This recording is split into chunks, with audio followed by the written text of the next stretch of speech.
mas sim o esclarecimento dos meios pelos quais as coisas se deram, para que este júri possa visualizar de forma clara e objetiva os fatos, e chegarem desta maneira a um veredito justo e sublime, fazendo bom uso da equidade devido às circunstâncias.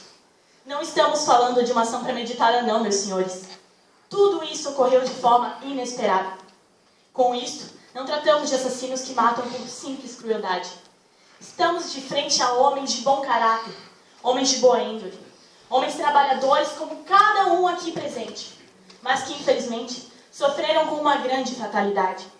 Foram forçados a ter que escolher entre a morte inerente e a prolongação da vida. Sofreram sim. Sofreram tanto quanto o Wetmore, que precisou vir a óbito por uma ideia sua, diga-se de passagem. O caso desses exploradores de caverna conta a história de 5 exploradores pertencentes a uma sociedade espeleológica, que durante uma de suas expedições, houve o deslizamento trancando a única entrada e saída da caverna em que encontravam-se. Agora, estavam em uma situação desesperadora, devido ao fato que eles tinham poucos suprimentos alimentícios e que não havia nenhum tipo de vegetação ou animais que pudessem servir de alimento. 20 dias após o deslizamento, conseguiram fazer o primeiro contato via rádio, e através dele foram informados que levariam mais ou menos 10 dias. Sim, senhores, 10 dias até que ocorresse o resgate. O presidente da comissão os informou que havia escassa possibilidade de sobrevivência. Em segundo contato, o agora falecido Wetmore teve a ideia de que, por meio de um jogo de sorte, o lançar de dados decidiria quem deveria ser sacrificado em prol dos demais exploradores, para que este se alimentasse da carne daquele que perdesse.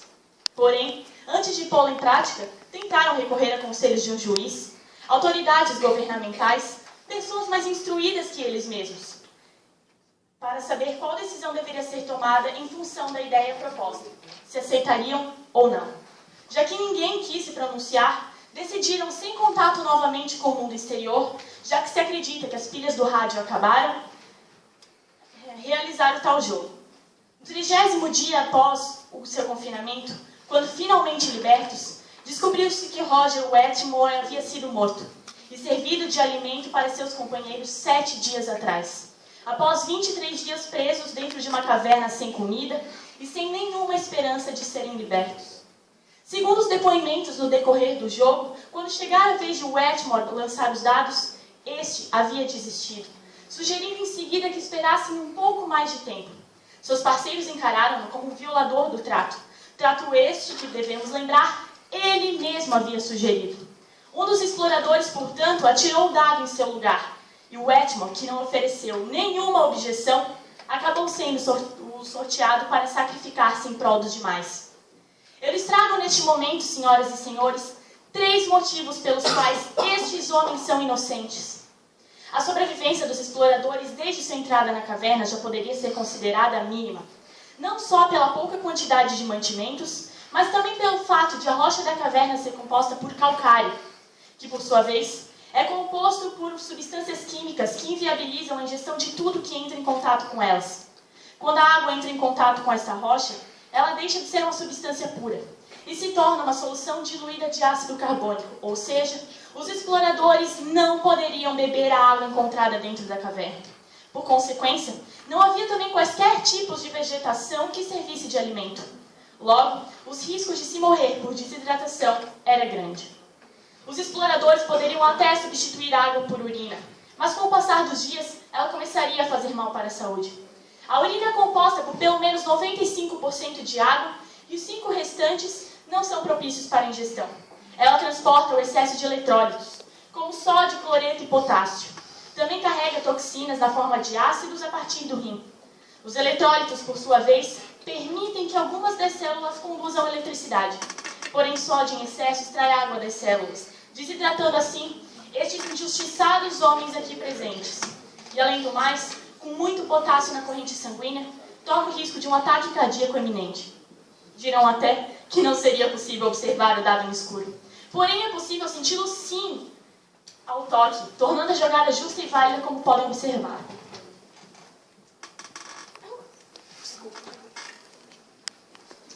Esses meros exploradores não estavam imbuídos de ânimos recândidos, Dessa forma, meus senhores, como viabilizar a vida dentro da caverna? O louvável Wetmore teve uma ideia brilhante, e por sua ideia e humildade sucumbiu para dar vida aos seus companheiros. Este tribunal deveria estar decidindo onde seria construída a estátua em honra ao Wetmore.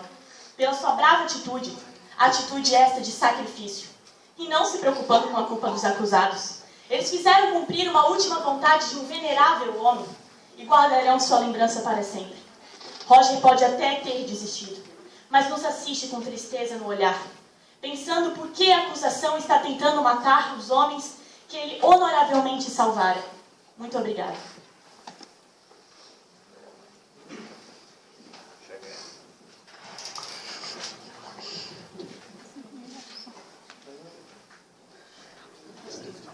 A partir de agora, procederemos à réplica. Serão 20 minutos usados simultaneamente pela acusação e defesa. Favor manterem postura acadêmica. Bom dia a todos.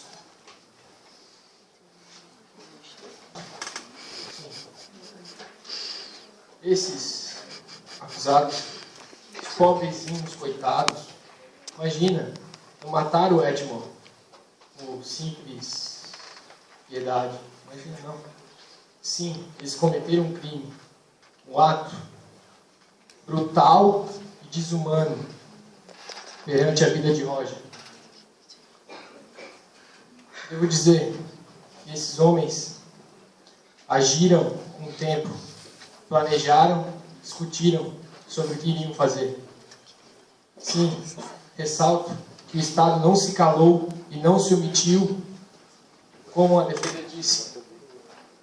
Pelo contrário, naquele 20º dia em que Roger quis saber se havia então alguma autoridade ou um juiz capaz de responder a sua pergunta, que aliás não foi respondida, porque entende-se que é dever dos cidadãos de conhecer as leis e as sanções decorrentes de suas ações.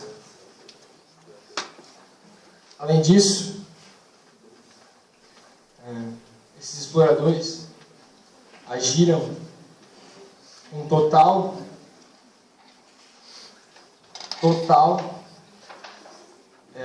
colapso. Total mesmo. Digo que eles simplesmente não respeitaram Roger. Falo que esses homens...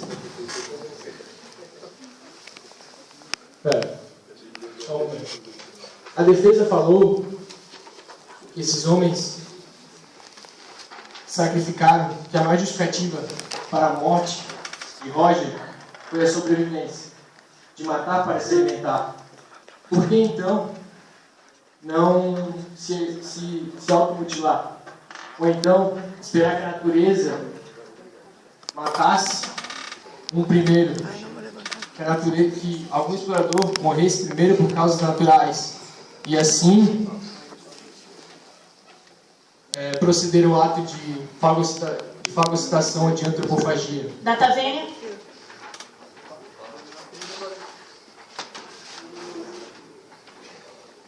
Que cara não pegou o outro microfone? Como eles poderiam se automutilar se eles não tinham primeiros socorros? E se cortassem uma artéria, como conter a hemorragia? Não. De fato. Mas...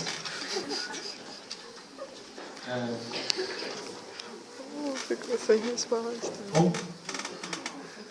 Eles poderiam ter estancado o sangue com a roupa, caso alguma artéria tenha falhado. Quando uma artéria... Data vênia. Como a gente pode cortar uma artéria se a artéria é o sangue que vem do coração? Como que a gente vai conseguir estancar uma artéria com uma camisa? Não tem como. Vem muito sangue, não há como estancar uma artéria.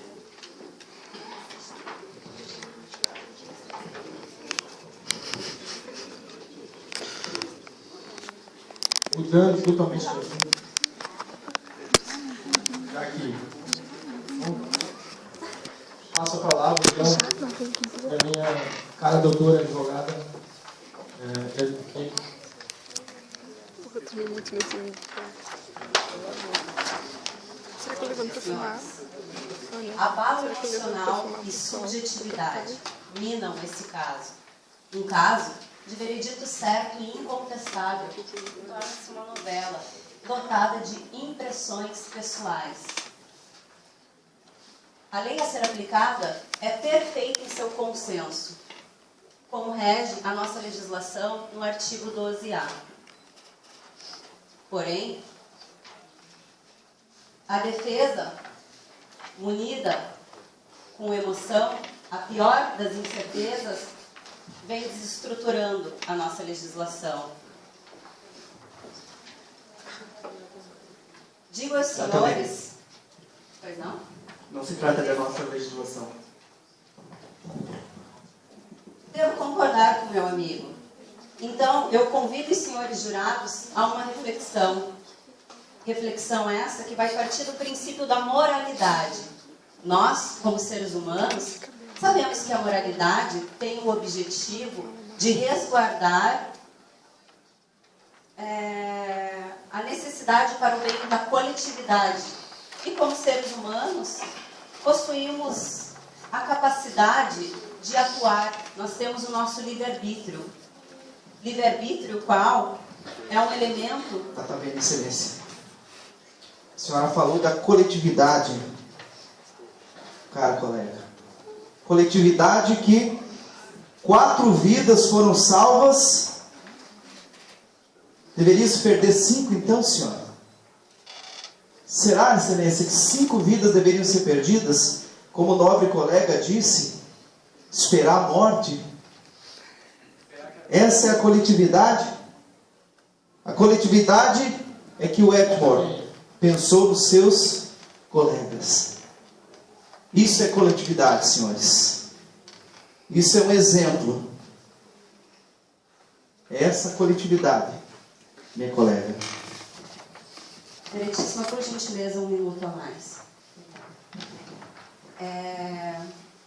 Coletividade.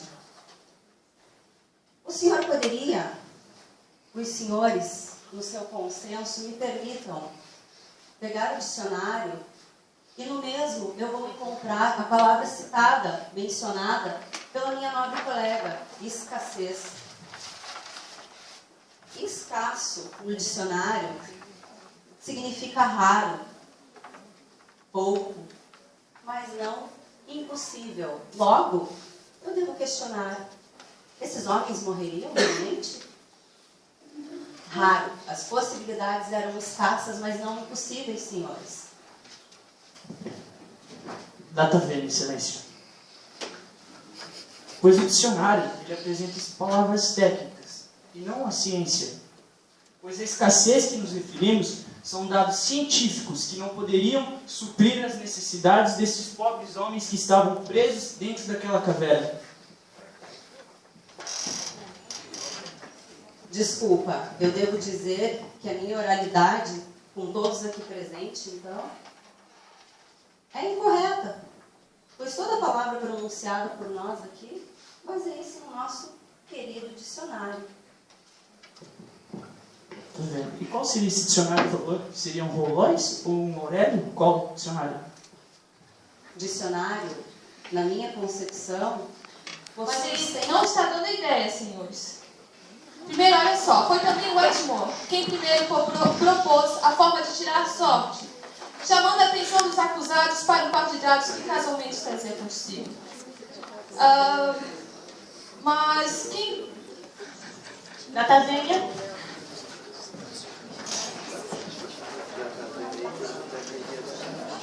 A partir do momento que você propõe alguma coisa, você está dando ideia disso. Se vocês não conhecem o significado da palavra propôs, vocês podem pesquisar no próprio dicionário que a colega usou. Na mesma página, fala que ele falou em representação, ele falou em seu nome em representação dos demais. A materialidade do crime, a prova cabal, é o corpo encontrado, o corpo de Roger encontrado na caverna. E a autoria é evidenciada pela confissão dos acusados. Ressalto que se o Estado hoje aqui se ausentar e deixar de cumprir a lei e deixar de se omitir em relação à condenação, estaremos promovendo ou legitimando um crime e promovendo a injustiça. Essa visão também é compartilhada pelo juiz Kim, que afirma na página 45.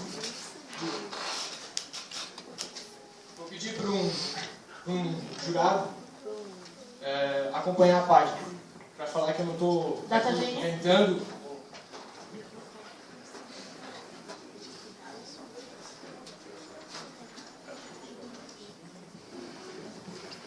Não sei se o senhor sabe, mas quando os exploradores recorreram à ajuda do Estado, o Estado não se pronunciou. Então, tendo em vista que nenhuma autoridade se pronunciou, fica clara a incompetência do Estado neste caso. Pois a partir do momento em que eles não ajudaram os exploradores, eles não precisam seguir as leis propostas pelo Estado.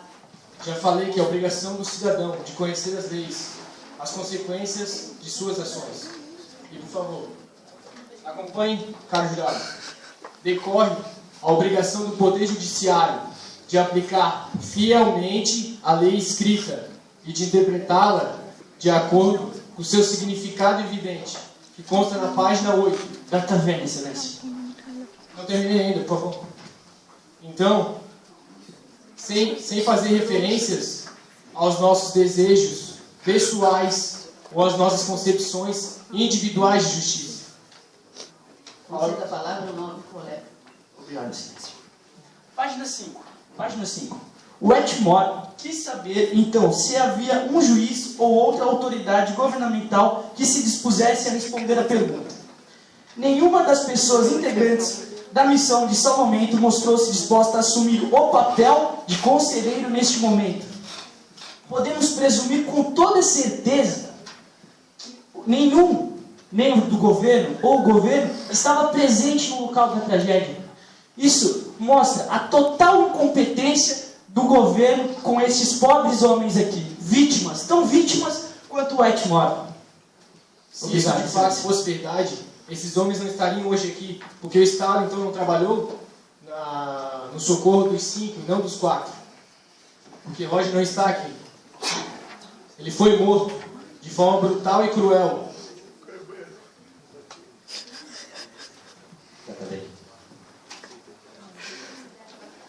Alerta-vos apenas que seguiram regras de um tratado firmado no período de exceção. Acordo esse que, insisto, foi proposto por Wetmore. Tal acordo foi dado ciência, sim, às autoridades presentes. Durante a Operação Salvamento, ninguém quis manifestar-se quando foram interpeladas. Portanto, dando anuência ao acordo por omissão, ou seja, quem cala, consente. Porém, na página 6, ele, antes de matarem ele qualificou a ideia como terrível e odiosa. Ele pode ter, sim, mencionado a forma de tirar a sorte, os dados, mas mesmo assim, ele falou que essa ideia era terrível e odiosa. Palavras do Wetmore, consta no livro. Antes de matarem ele, passo a palavra à minha caríssima e digníssima doutora Karine. Senhores, vamos esclarecer alguns fatos esta manhã.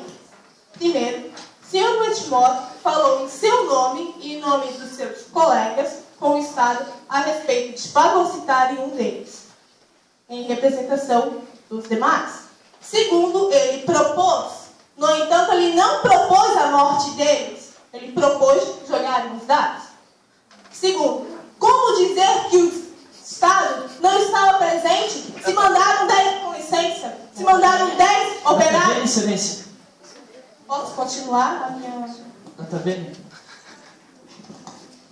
Mais um minuto, por favor.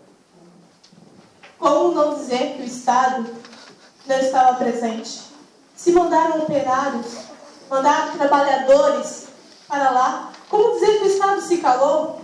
O Estado não ousou pronunciar-se e jogar dados? É a maneira correta de sacrificar um deles. Isso sim. mas o Estado não ficou calado. Uma terceira coisa, a defesa no início utilizou 2 argumentos para a defesa deste. Primeiro, sobrevivência mínima. Eu só faço uma pergunta. Roger não tinha esse direito? Roger não estava na mesma situação? Porque ficou claro que Roger não queria. Roger fez objeções no início, mas mesmo assim, eles acusaram de violação do contrato. Como vocês querem que depois de 4 pessoas contra uma, que fez uma objeção, queiram que faça pela segunda vez uma objeção? Ele não se calou e ele não consentiu. Uma segunda coisa que a defesa falou foi que eles não estavam imbuídos de ânimos necantes. Certamente não saíram de suas casas com a intenção de matar Roger, mas ânimos necantes. Por favor, doutor. Passe a palavra. Passa a palavra para a defesa. Senhores jurados, Excelência, participantes dessa audiência, eu lhes pergunto, será que esses homens já não foram excessivamente punidos? Eles, em verdade, são vítimas de toda essa situação. O mandamento bíblico diz: não matarás. E esses homens tementes a Deus, pois eles pediram o auxílio de um sacerdote, mas foi negado. Nota bene, Meritíssima.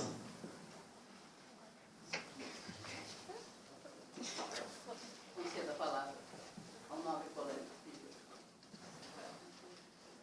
Bom, como aqui é um tribunal do júri e a gente está julgando esses 4 assassinos pela lei, o Estado é laico, então poderia pedir para o senhor não citar a Bíblia.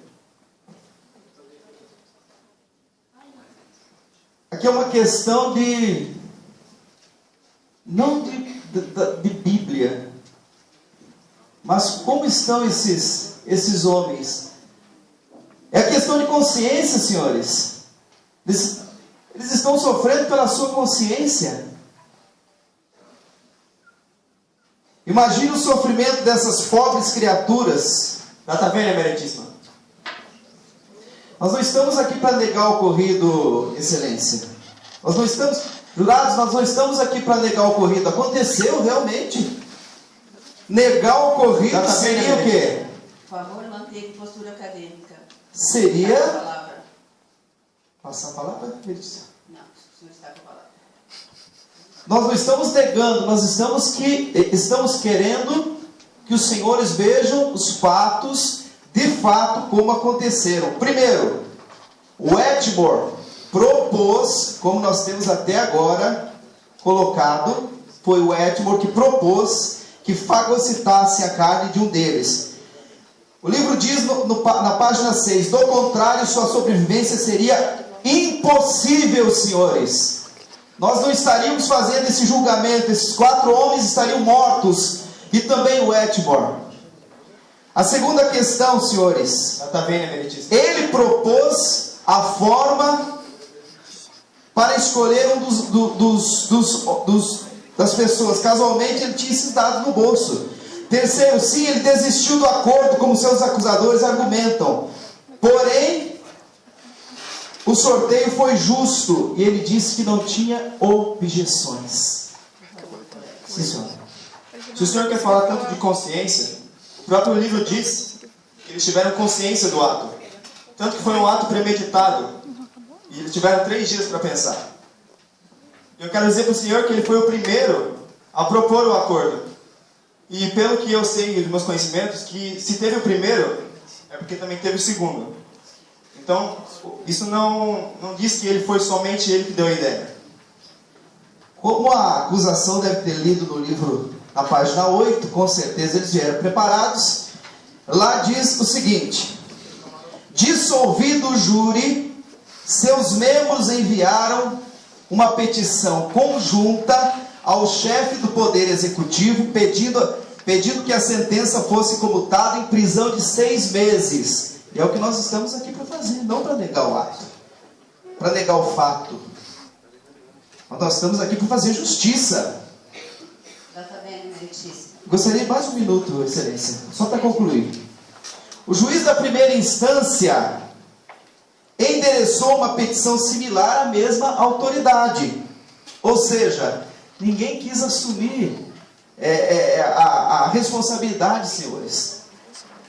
Vendo a injustiça da condenação, tentaram aliviar a sua pesada consciência. E eu peço ao júri hoje, não tenham os senhores a consciência pesada de igual forma como esses outros tiveram. E se libertem esses pobres homens que sofreram até aqui as piores condenações, senhores e senhoras. Libertem e voltem para os seus lares com a sensação de dever cumprido. Não estou falando de emoção, estou falando de dever cumprido. Quando os senhores olharem, as senhoras olharem para os seus entes queridos, com a certeza de que repararam uma enorme injustiça. Sim, senhora. Concedo a palavra à acusação. Gostaria de deixar claro aos jurados que não estou aqui para defender o nosso ornamento ou fazer vingança contra esses 4 assassinos. Estou aqui para provar aos senhores que ou os meus caros colegas não leram, ou fizeram uma interpretação indevida do livro, ou até mesmo estão faltando com a verdade nesse tribunal hoje. Pois o senhor Roger solicitou que esse contrato unilateral, contrato irrevogável, contrato inadiável, não vou falar que a culpa foi desse contrato, porque a culpa foi do egoísmo desses homens, que pensaram apenas neles. Data Vênia, por favor, por gentileza, eu gostaria de pedir a postura acadêmica, uma vez que todos nós presentes nessa sala hoje, estudantes do primeiro período, lemos o livro e nos preparamos em ambas as partes. Obrigada. Estou apenas discordando educadamente da posição mencionada pelos nobres colegas e explicando os fatos. A senhora pode sim pedir a data vênia e argumentar o que eu mencionei de errado, correto? Não estou julgando capacidade de ninguém, longe de mim. Afinal de contas, todos somos seres humanos pacíficos de erros. E se assim cometemos uma vez, podemos cometê-los novamente. Que fique bem claro. A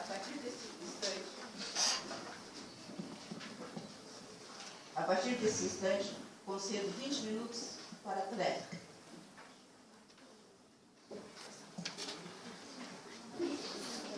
Isso.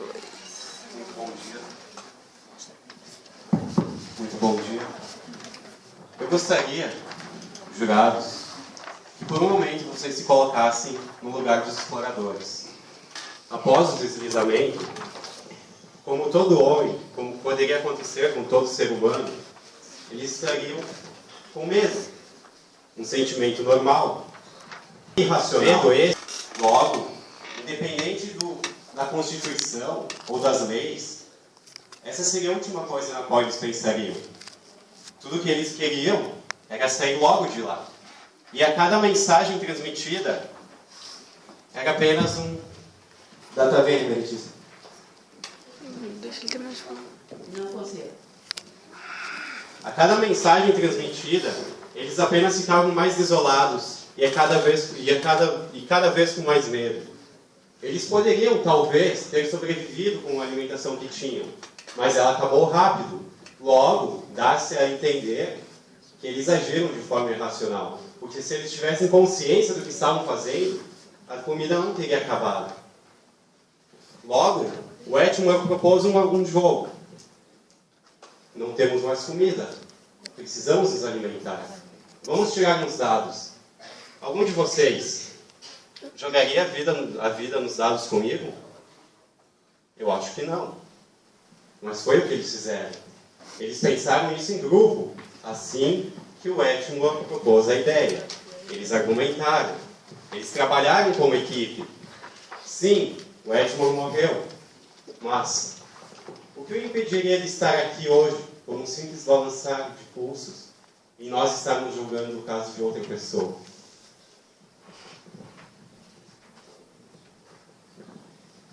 A própria defesa se contradiz ao dizer que eles agiram de forma irracional e que, ao mesmo tempo, propuseram um jogo. Como alguém de forma irracional consegue propor e premeditar um crime tão cruel assim? Com licença. Em um momento de necessidade, a sua euforia o fez tomar pela racionalidade. Logo, vendo que eles não tinham mais chances ou o que fazer, essa foi a sua última opção. O estado de necessidade só é válido e aceito quando uma pessoa estiver em frente a um perigo mortal e imediato. Portanto, se configura impulsivo, instantâneo, irracional, por assim dizer. E isso não ocorreu neste fato. O senhor fala de perigo como mesmo perigo mortal? Bom, fome. Alguém aqui já passou fome? Eu gostaria de citar alguns casos que aconteceram, realmente aconteceram. No dia 13 de outubro de 1972, o voo Força Aérea Uruguaia 571, que transportava 56 passageiros, incluindo uma equipe de rugby uruguaia, caiu na Cordilheira dos Andes. No acidente morreram 26. Na manhã seguinte, 5 sucumbiram devido aos ferimentos e o frio de menos 30 graus. Com o passar do tempo, logo houve uma avalanche, levando 8, deixou 16 sobreviventes. Eles encontravam-se num lugar onde não havia vegetação ou sequer qualquer tipo de animal. Eles tinham de derreter a neve para beber água. Com o passar dos dias, a fome foi apertando. Então, eles tomaram a decisão de comer a carne dos corpos dos seus companheiros mortos. Pergunto, eles mataram ou não? Não, me deixe concluir, por favor. Eles não mataram ninguém. Mas eu quero que vocês entendam que em situações desesperadas, nós devemos tomar... Em situações desesperadas, são necessárias medidas desesperadas. E eu gostaria também de comentar o que vem acontecendo na Coreia do Norte. Desde a década de 1950, o país enfrenta uma grande fome. Famílias estão canibalizando a si mesmas. Pais estão cozinhando seus filhos. Houve um homem que foi fuzilado por ter matado seus 2 filhos e comido eles. E isso acontece dentro de uma Constituição. Então, se a fome não é um perigo mortal, me diz o que é. Não. Primeiro, não importa se estão passando fome ou não. Na África, milhares e milhares de pessoas passam fome, estão em estado de desidratação total. Mas ninguém come seus filhos, ou então seus irmãos. Ninguém pratica canibalismo. Exato, mas na Coreia do Norte isso está acontecendo. Assim como houve na Ucrânia, na Grande Fome, em 1932 e 1933. Devido à apropriação...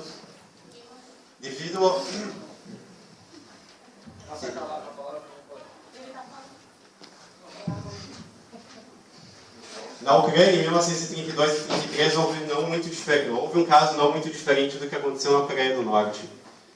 Devido à alta produção e à anexação da União Soviética Staline, haviam poucos produtos e o governo estava tomando conta dos alimentos. Conceda a palavra à acusação. Quero perguntar ao meu nobre colega, quais são os anos mesmo que o senhor datou para nós agora? 1932 e Por gentileza, meus 1933. colegas, qual foi o ano que se datou? Que ano que nós estamos? 4.200. Anos não são relevantes. Esses casos não são relevantes ao nosso processo e à nossa legislação que estamos regendo nesse momento. Não estamos aqui para julgar se o que esses homens fizeram foi bom ou mal, justo ou injusto. Estamos aqui para julgar um assassinato. Assassinato que esses homens cometeram, com toda licença, por egoísmo.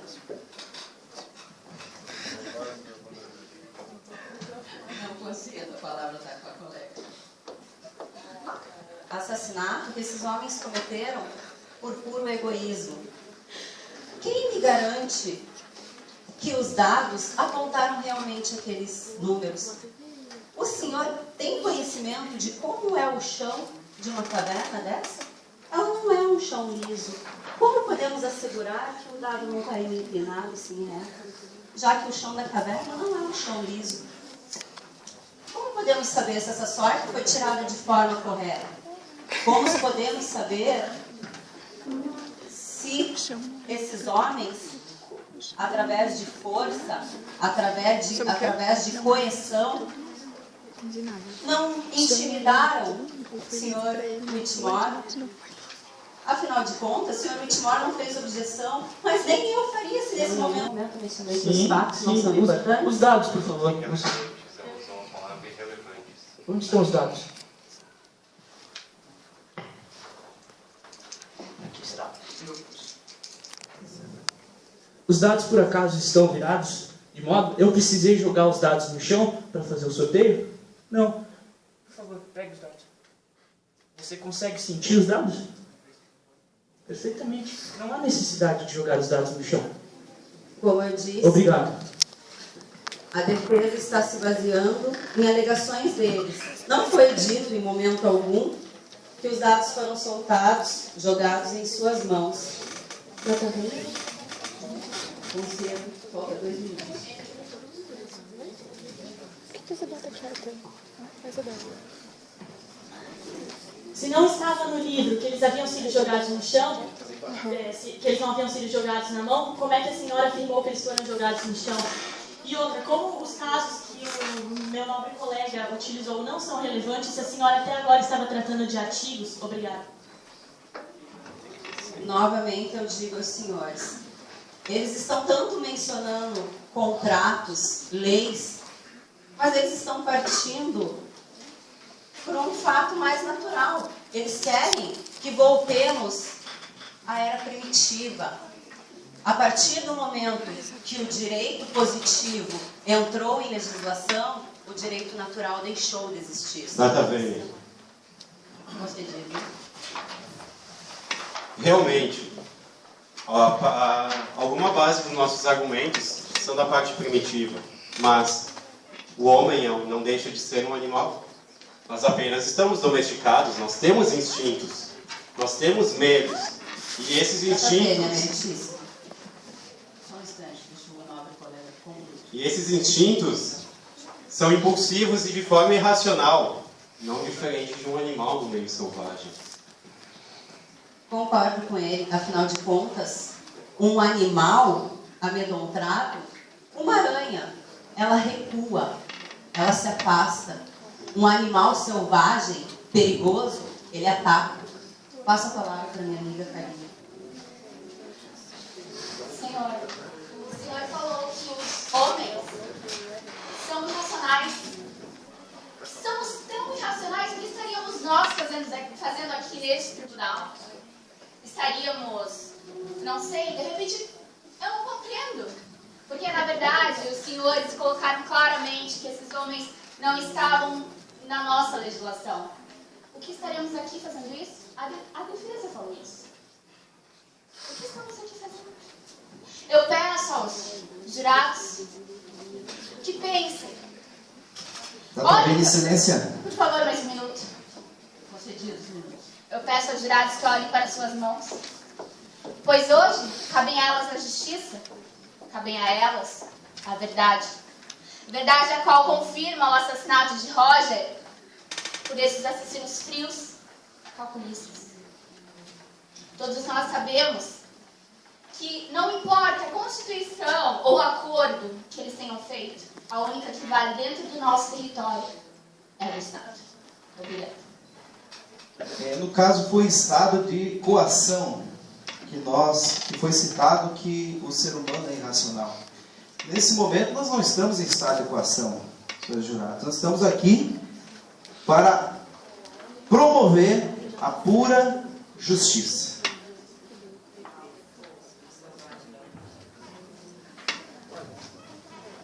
O estado de coação também é presente no nosso estado. que eu queria que o senhor me provasse o Estado age de forma irracional.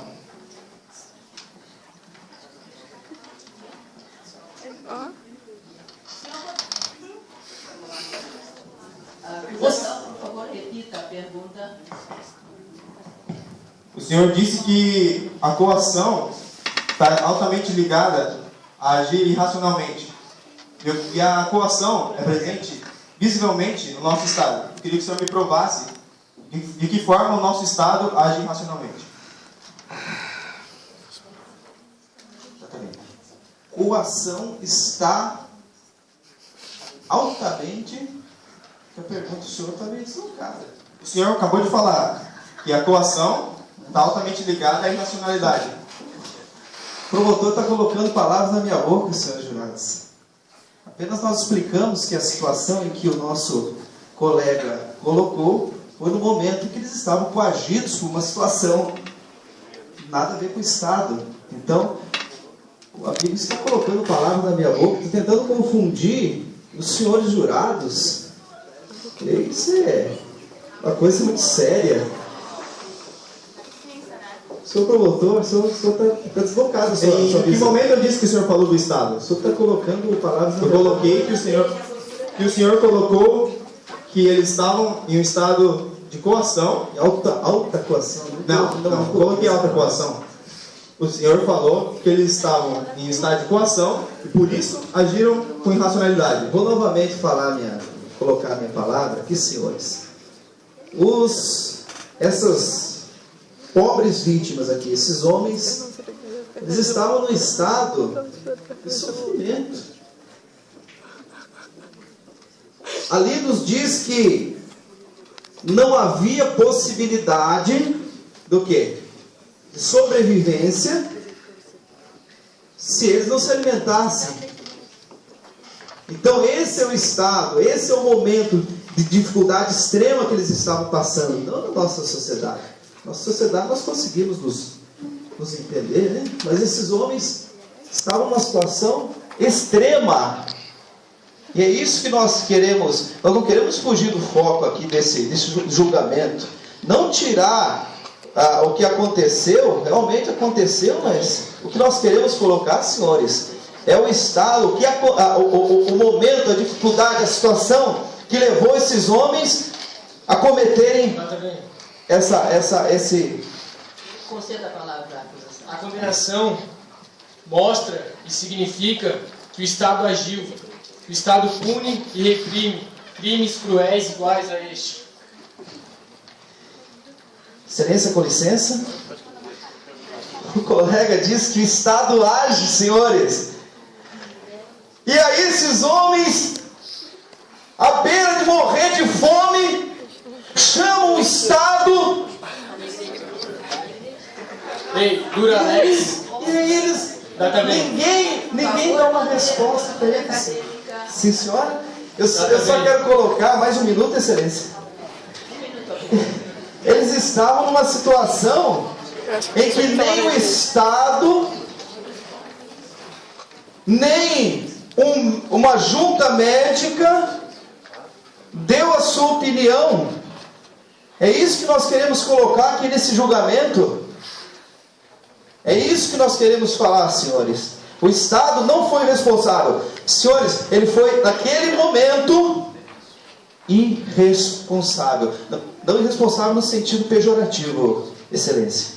Responsável foi a conduta que esses exploradores tiveram de assassinar seu colega. E tem aquele provérbio em latim, uma expressão em latim muito usada, que a professora Helena Camargo geralmente dá no primeiro, quando administra linguagem lítica no primeiro período, que é dura lex, sed lex. A lei é dura, mas é a lei. Data vem. Que Gabriel aí, o Gabriel tão quieto, cara. Número 1 que 1. Assim como dura lex, sed lex, existe necessitas caret lege, que significa a necessidade dispensa a lei. Teremos agora um pequeno recesso, que as duas turmas se dirigem à sala 205.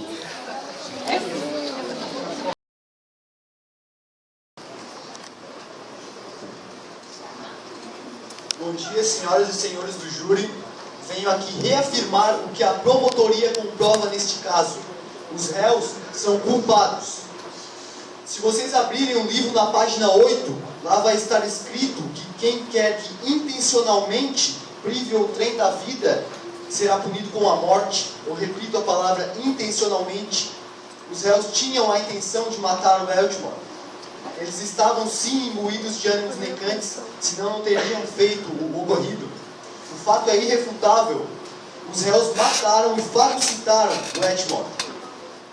Se vocês verem, agora pensem comigo, quando as famílias foram receber eles, saía um, foi para os braços de sua família, 2, 3, o quarto, e quando chegou o quinto, o Eltmore não estava, a família encontra os seus ossos putrefados dentro da caverna. Pensem como fica a família dele. O fato é irrefutável, não tem o que discutir. Eles mataram e fagocitaram o Eltmore. Eles bolaram um jogo que o levou à morte.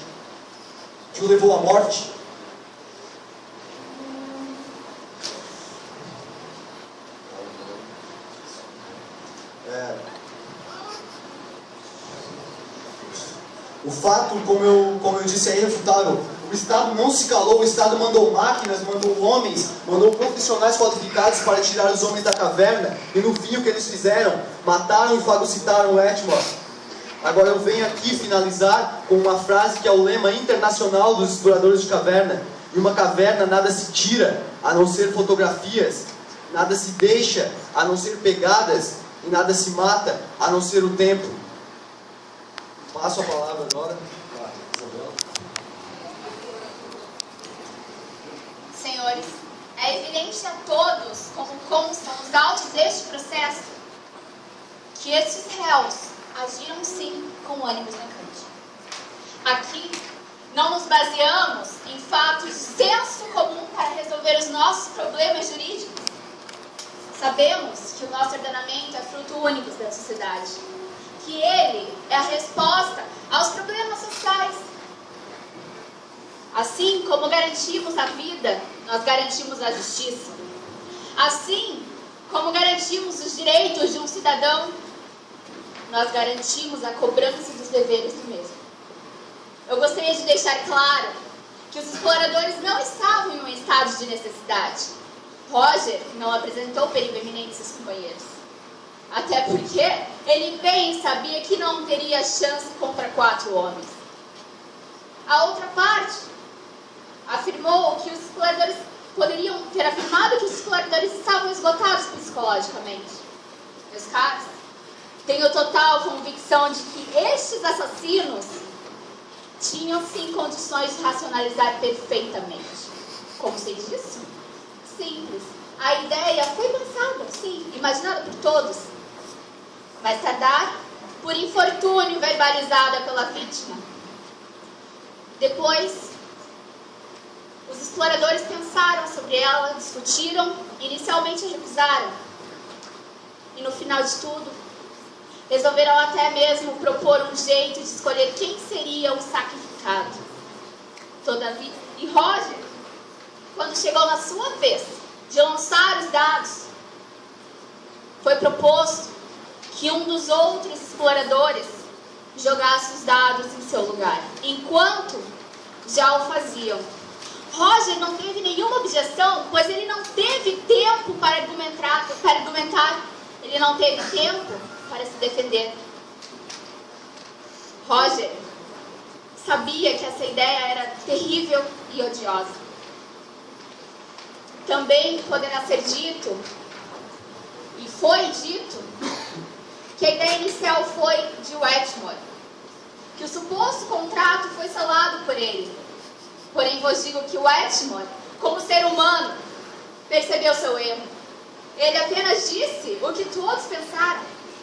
Roger percebeu que estaria infringindo não somente a lei de seu país, mas sim toda a ética que move a sociedade. Todavia, seus companheiros o julgaram, o acusaram de estar quebrando sua nova jurisdição. E nós todos sabemos que dentro de um Estado, a única jurisdição que vale é do nosso país. Então, senhores, eu gostaria aqui de finalizar novamente com um pedido que já fiz aos senhores. que olhem novamente para suas mãos e pensem comigo se a justiça não deveria ser feita hoje. Se não cabe a vocês, jurados, a verdade, peço que se baseiem nesta, que confirma, sim, o assassinato de Roger Whitman. Muito obrigada. Eu passo a palavra ao meu colega Alan. Depois da análise das duas teses aqui feitas, muito bem apresentadas e rebatidas pelos meus nobres colegas, a gente pode perceber e concluir mais uma vez que o ser humano tem se tornado cada vez mais ser e menos humano. Estamos voltando aos primórdios da humanidade, em que agimos com irracionalidade, mas não podemos nos esquecer que não estamos mais lá. Não podemos nos esquecer também, caro membro do júri, que Roger Whitmore, como foi previsto anteriormente pela acusação, foi morto de forma cruelmente por esses 4 assassinos. A função da promotoria aqui é denunciar, e aqui o fazemos. Consideramos e declaramos esses 4 réus culpados. Agora eu peço ao júri que, através do bom senso, da moral e da lei, façam o que tem que ser feito.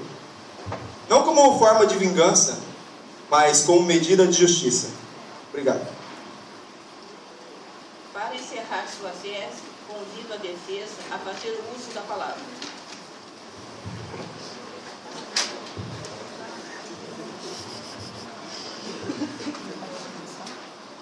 Pessoal daqui também fala. Tá na frente. Técnico aqui na frente.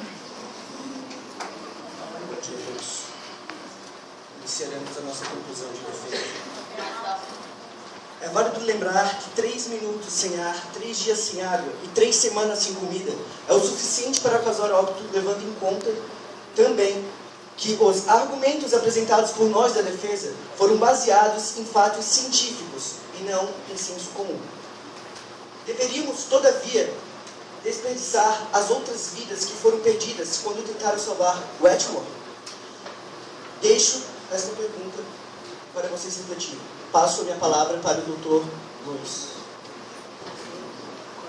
Estamos aqui hoje para fazer justiça. Sim, mas seria justo para com os exploradores? O que eles sofreram foi um acidente que os levou a ter que sacrificar a vida de um homem, que poderia ter sido qualquer um, não Roger, mas qualquer um dentre os 4. Seria justo para com esses homens tirar eles de uma caverna para jogar numa cela, e aqueles 10 operários que morreram em vão? Seria isso que vocês iriam fazer com eles? Pensem se isso é justiça, tirar eles de um buraco para jogar em outro. Passo a palavra para minha colega.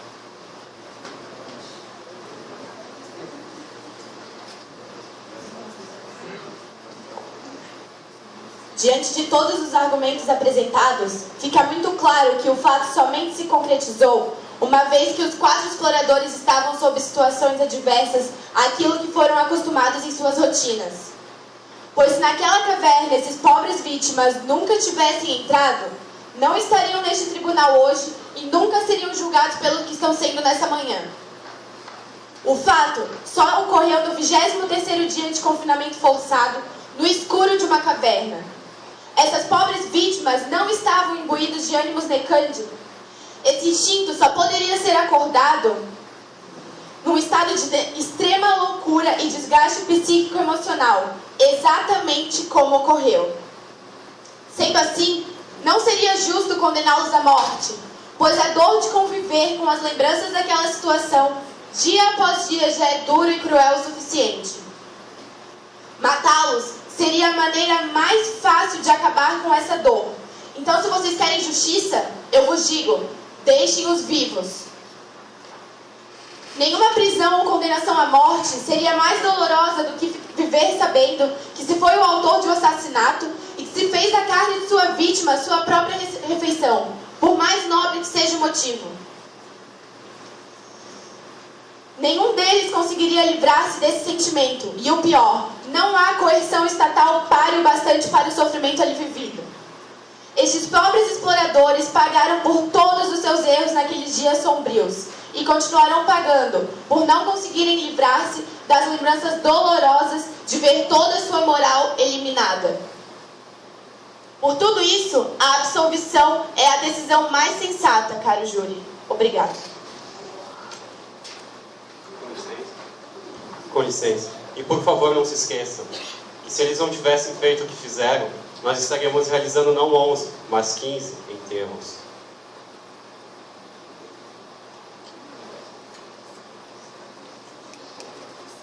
Para encerrar, passo a palavra ao mestre cerimônia. Enquanto os jurados se reúnem na antessala, ouvimos o depoimento das alunas Bruna e Tamily sobre o trabalho desenvolvido.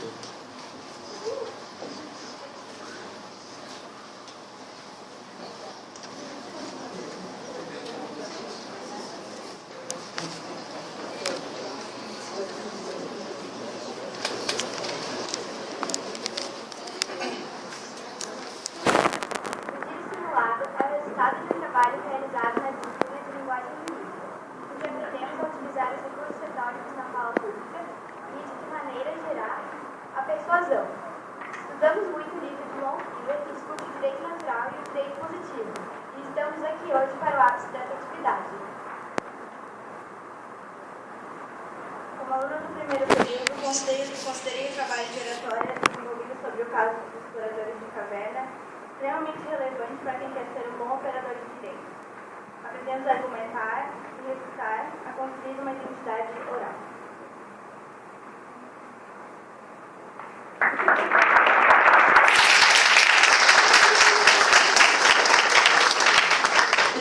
De linguagem jurídica tem um intuito: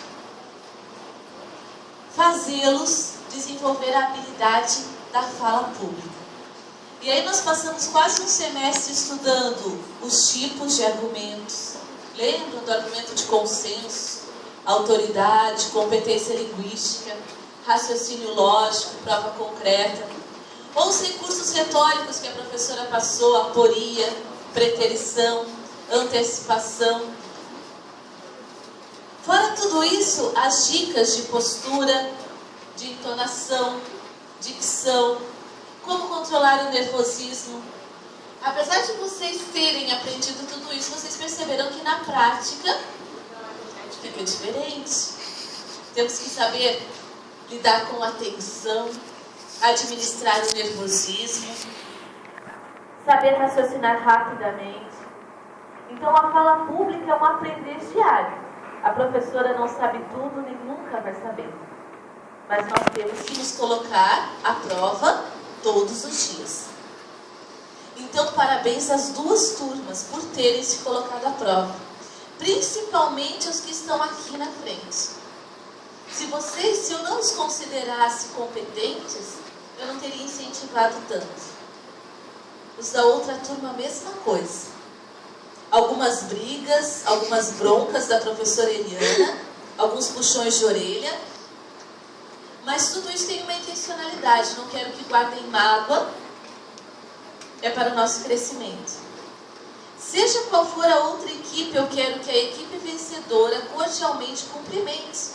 Porque quando sairmos na vida profissional de alguma audiência, a amizade continua. Na sala dos professores, frequentemente, eu tenho colegas que passaram uma tarde, uma audiência e cada um em um lado. Mas que estão tomando cafezinho, brincando e rindo à noite antes da aula. E esse clima deve ser, digamos assim, contínuo na vida de vocês. Eu esse ano estou debutando com 6 turmas de primeiro período, porque uma certa pessoa resolveu descansar, que é o professor Jeremias.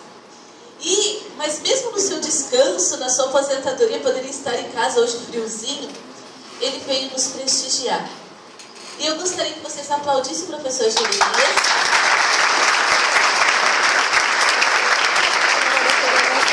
E antes do veredito, ele veio nos conceder a honra de falar as palavrinhas. Pode ser, professor? Obrigada pela